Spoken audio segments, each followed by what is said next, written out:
Joined once again by our Where in the World reporter, Matthew Scianitti. He's in Florida today. Matthew, more sun, more heat, more pressure 2 days out from that critical game against Chile. How is Canada preparing for a match that could take them to the knockout rounds of Copa? I can tell you how I'm preparing for it, Jay. If you go through our past conversations, I've been wearing this shirt quite a bit because it's black and you don't see the sweat stains. It is hot here in Florida.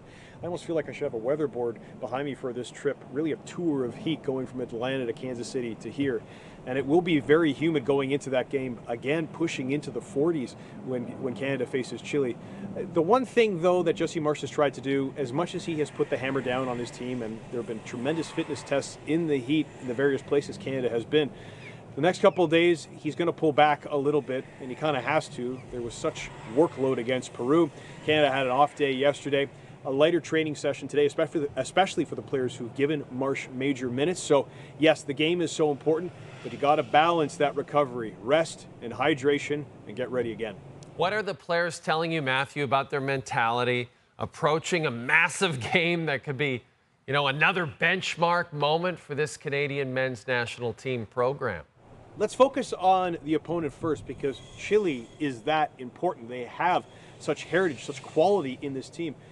Mauricio Isla, Eduardo Vargas, Alexis Sanchez, Claudio Bravo, all together combined, those guys have nearly 600 international appearances. And if you know European soccer, you know those names. And I was speaking to Stefan Estacchio today, and he went out of his way to say there's a difference when one of us talks to a ref and when Alexis Sanchez talks to a ref. Peru, he said, was a different beast, far more physical.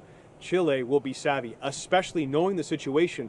This team won the 2015 and 2016 Copa Americas. They are the team that kept Lionel Messi back from winning a major international trophy, his first one, in those two finals that they faced Argentina.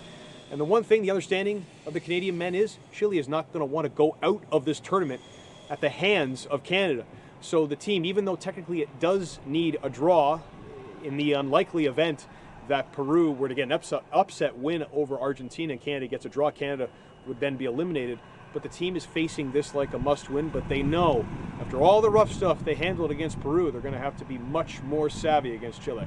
Canada and Chile haven't played an international friendly since '95. Chile won that one 2-0. 20 of 26 players on Canada's current roster weren't even born. Matthew, thanks for this.